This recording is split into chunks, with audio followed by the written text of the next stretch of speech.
Resident Evil 4 came out for the GameCube only a few days into 2005, but remains unsurpassed as hands down the best horror-themed action game on the market. Hot on the heels of the success of that game, Capcom announced Resident Evil 4 was also headed to the PlayStation 2. The good news is, this new version of RE4 sacrifices very little and delivers pretty much the same incredibly fun, freaky action. The PS2 version even packs in a few exclusive extras, though it's not like you should dump your GameCube copy of the game in favor of this one. Simply put, Resident Evil 4 for the PS2 opens up this amazing game to a wide new audience of people who haven't experienced this game already. If you're already familiar with the GameCube version of the game, let's go over the differences in the PS2 version. Most notably among them, there's a whole new side story now called Separate Ways, which details what the secret agent Ada Wong was doing while Leon S. Kennedy was busy fighting his way through hordes of ganados. It takes place pretty much during the same time as the main adventure of Resident Evil 4, but it's all through Ada Wong's perspective and gives you some more insight into the story and lets you play around with some cool new tricks all her own. Note that you do need to finish the game in order to access Separate Ways, so if you've already finished RE4 for the GameCube, get ready to have to do it again.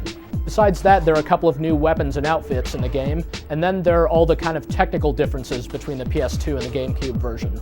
For one thing, the PS2 version supports true HD, so if you have a progressive scan display, you can view it in true widescreen with no black bars anywhere.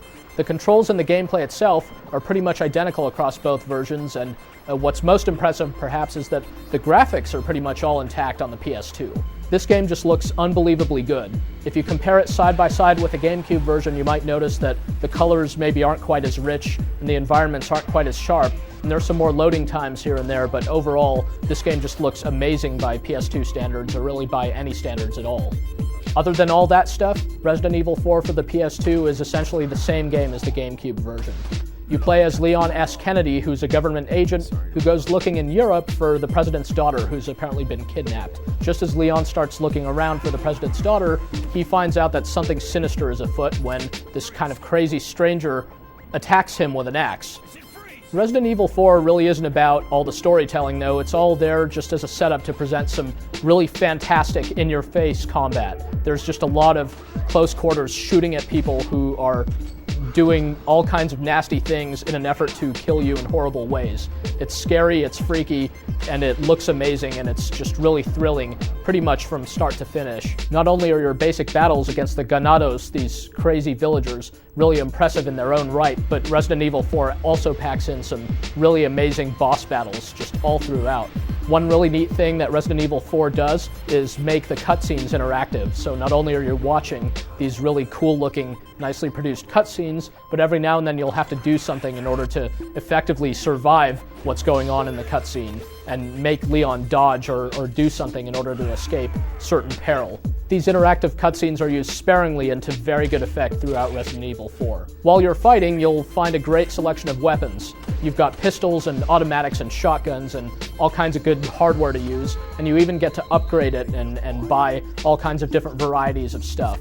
But the shopping interface is quite well done because you'll be forced to make some very tough decisions about whether to replace weapons or upgrade them, and basically you're always looking out for your ammo and you're really making all your shots count, and you'll really grow to appreciate all your different weapons in this game. This is an action-adventure game, but the emphasis is definitely on action. Although previous Resident Evil games have thrown a lot of puzzle solving at you, this one really puts puzzles in the backseat, and that's a good thing, really. The occasional puzzle is really mostly just there to give you a breather, and you aren't going to get stumped by these things for very long. Even so, Resident Evil 4 is definitely a long game, weighing in at 20 or 25 hours or more, especially if you factor in all the bonus extras. For a single-player only game, this one's going to keep you busy for a very long time. Resident Evil 4 felt so well crafted for the GameCube that we wondered whether the PlayStation 2 version could even come close. Well, it absolutely does. If you haven't played this game before because you don't have a GameCube or whatever, here's your chance. While the differences between the versions may be noticeable when you compare the two side by side, Resident Evil 4 for the PS2 is a completely amazing game in its own right, so definitely check it out.